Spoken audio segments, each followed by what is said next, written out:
Previously on Family. The summer when we scheduled it, Poobie Chapman walked in my office and said, "Oh, we got NC State."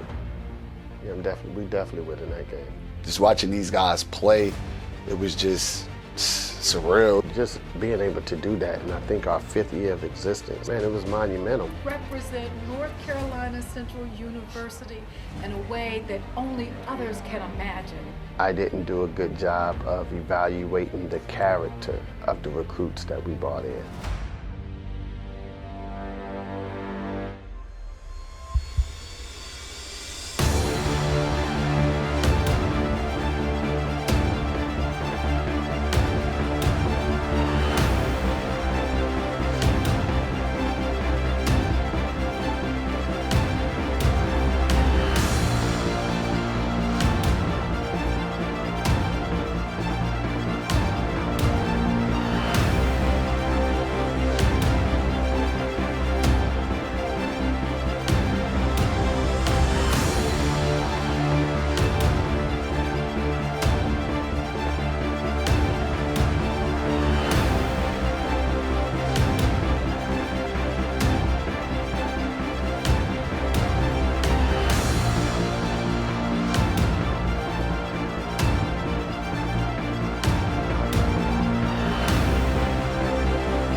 After North Carolina Central University went undefeated in conference play for the first time in school history in the 2014-15 season, the Eagles went into the 2015-16 season riding high.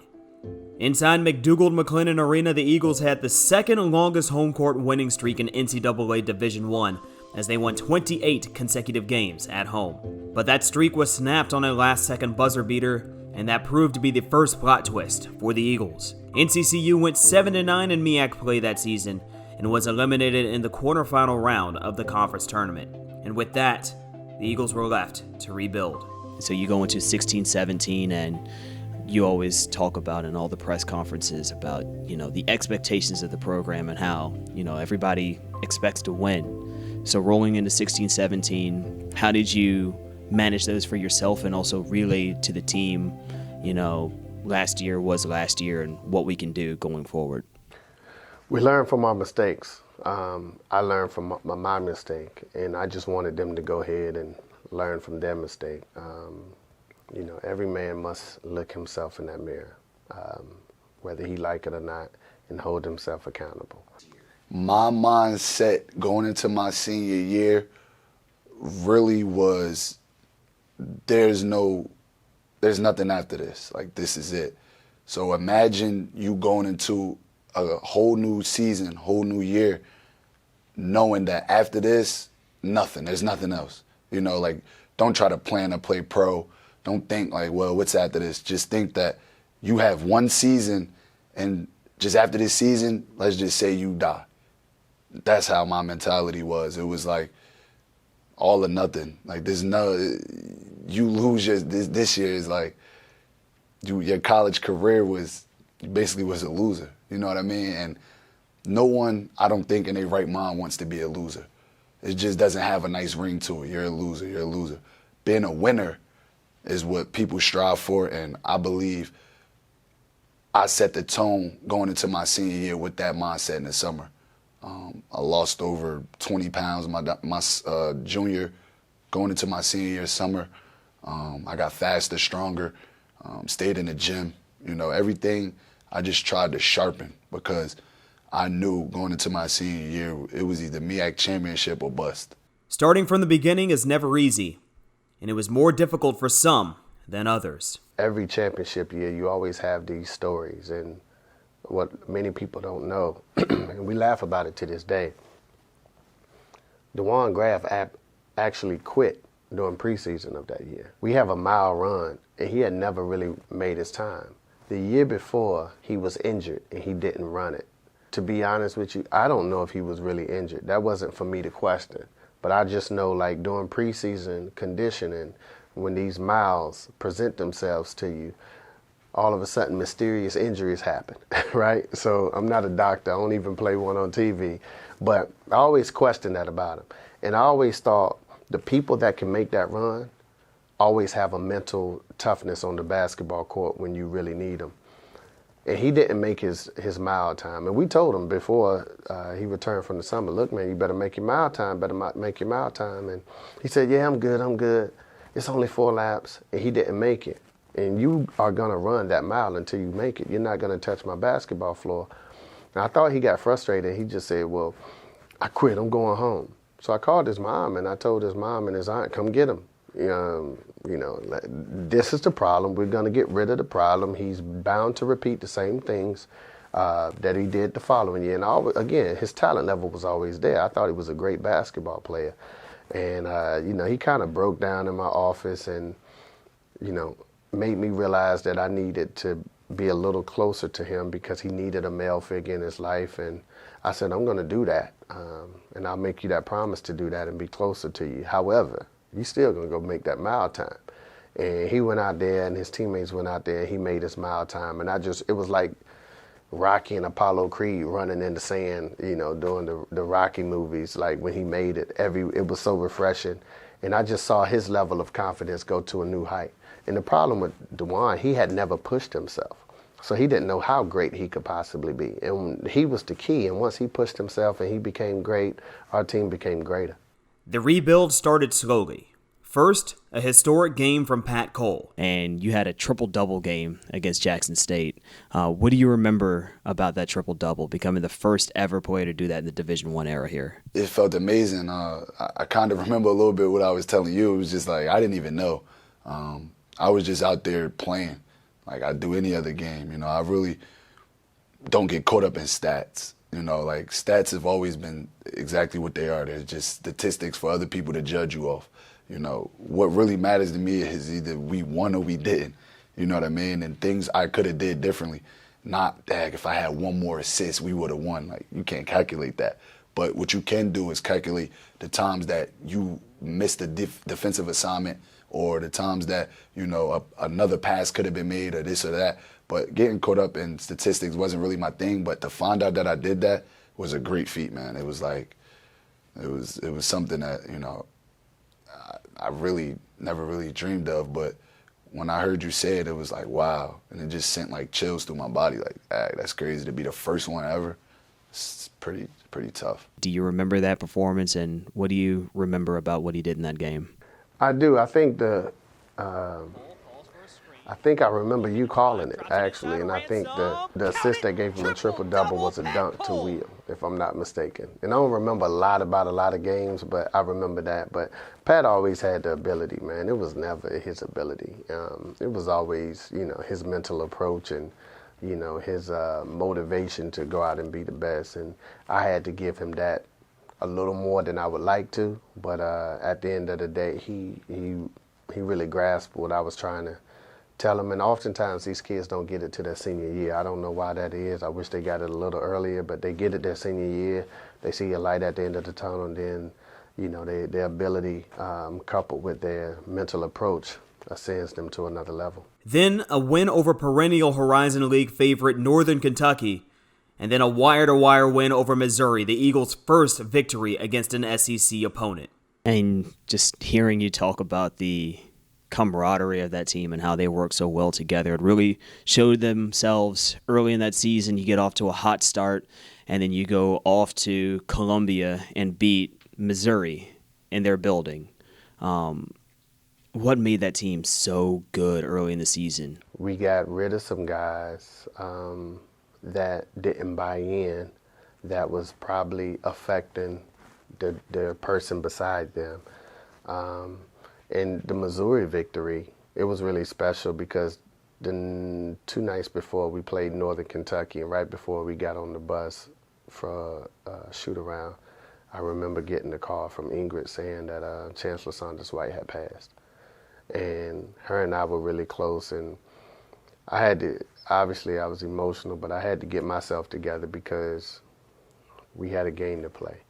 And she always, to honor her, she always said, I can handle it, coach. I can handle it. Shoot, I'm a big girl. I can put my big girl pants on. So I just always heard her voice.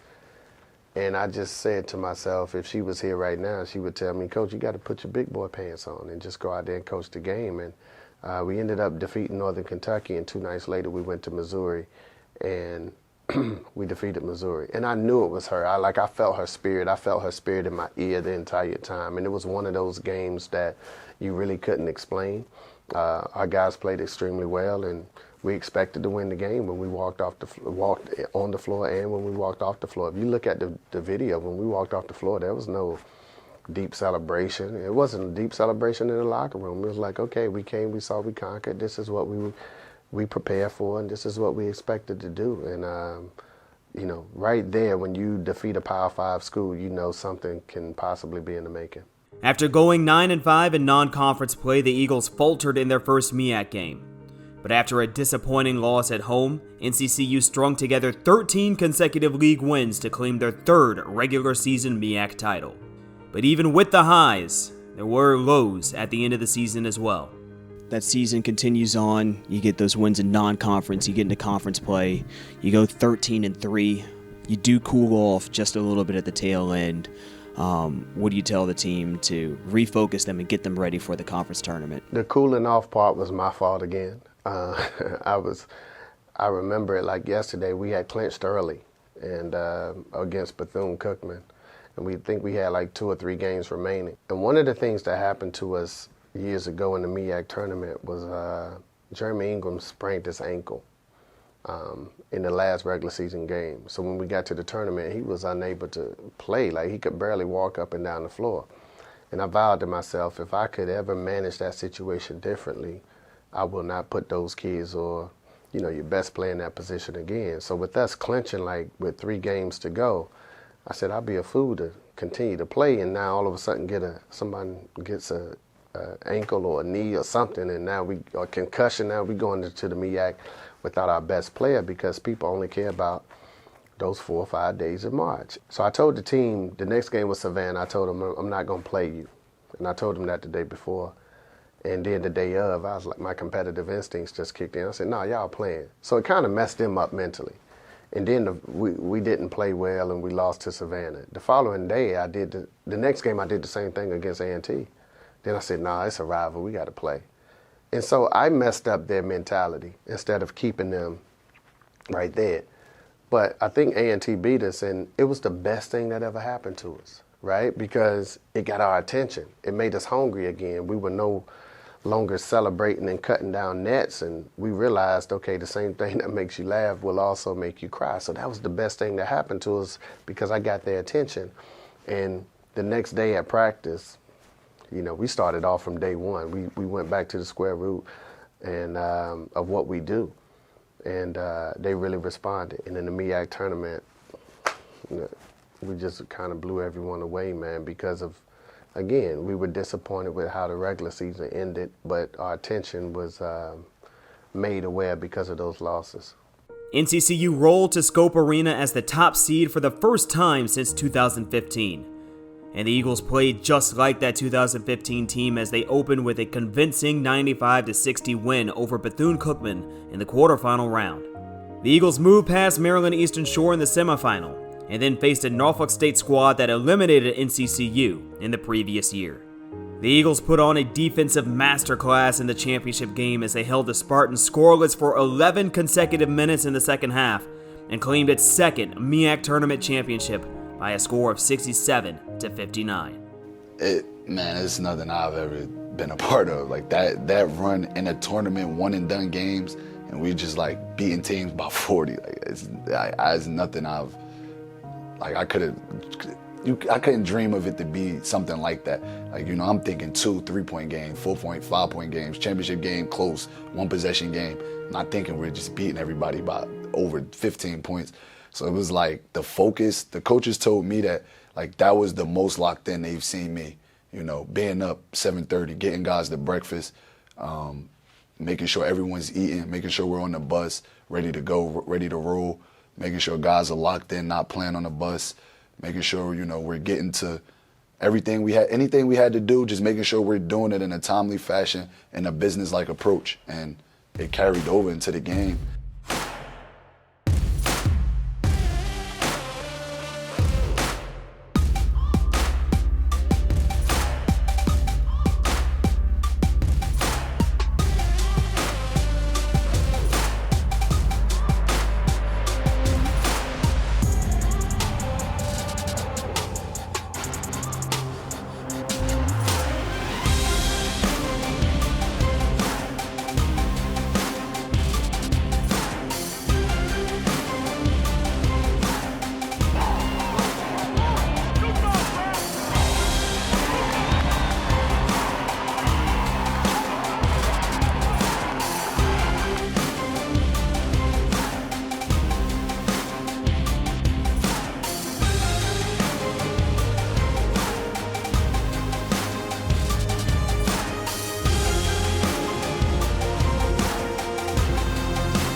Central. It's a maroon and gray victory. Let's go dancing. We'll see you in the NCAA tournament.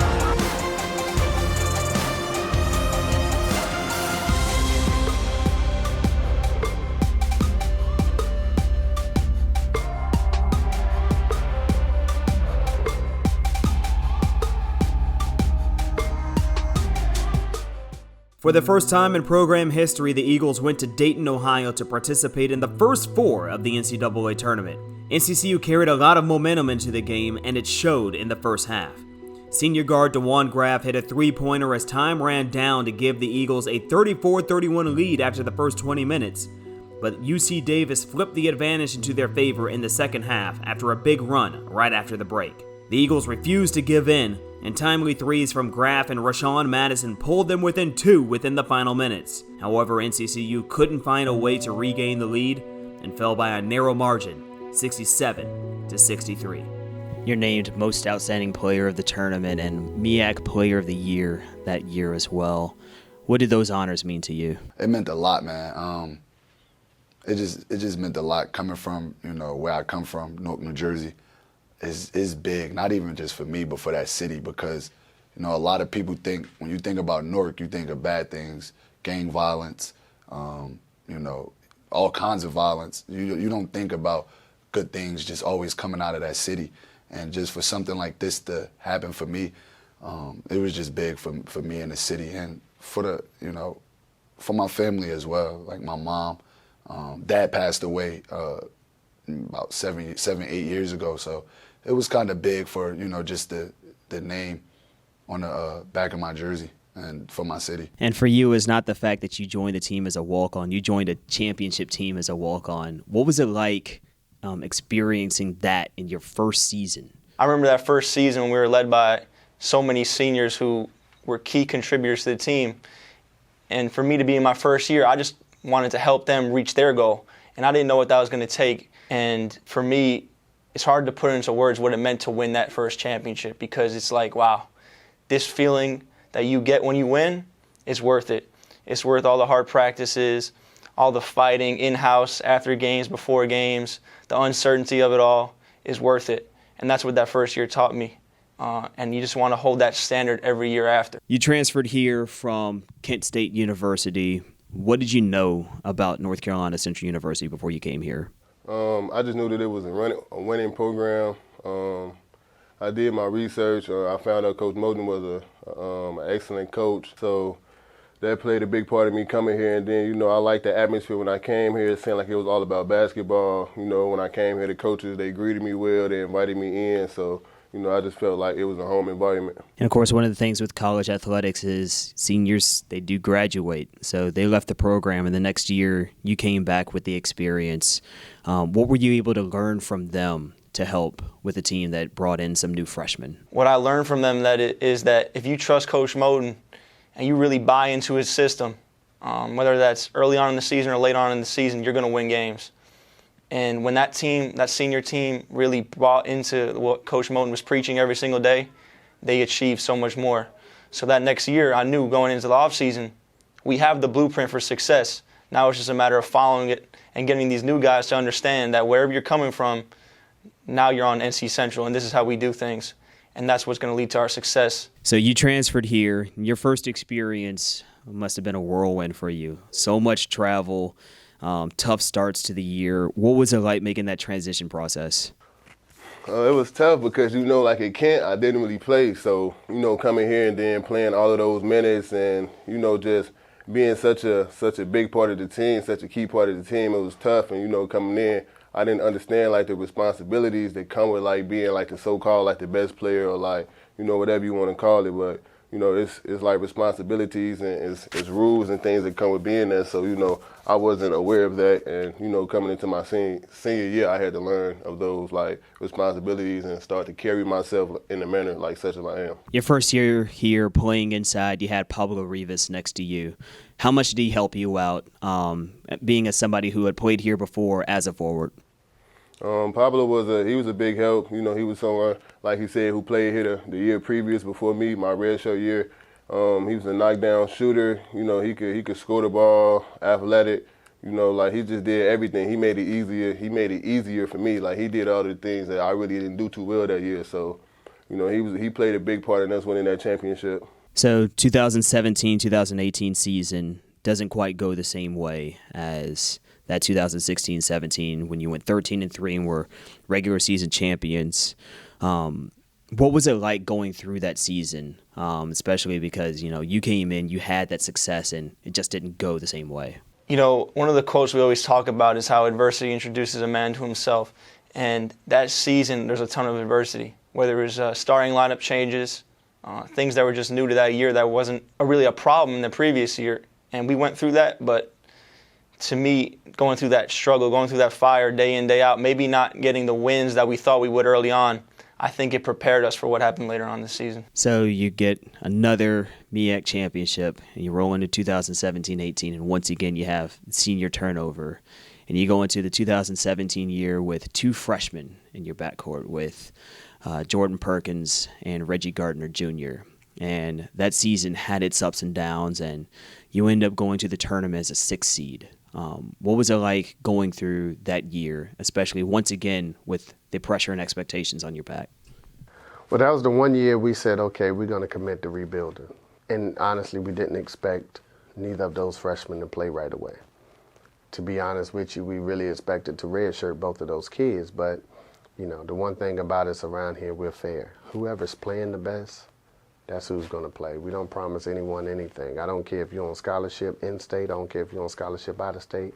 I don't care if you're a walk-on. Whoever's playing the best and busting their butt every single day at practice, earning those minutes, will play. And those freshmen earned those minutes, and a lot of times those upperclassmen didn't respect what we had going on, so I sat them down. And it was growing pains with them, and I knew it was going to be growing pains, but I always felt like once we reached the MEAC tournament, if we can win our first game with this group and give them some confidence, as a coaching staff, we'll figure it out, and we'll instill a great game plan for them to be successful in the next game. And I said, if we could just get the first game under wraps and get those guys to believe, I said anything can happen, and it did. On the next episode of Family.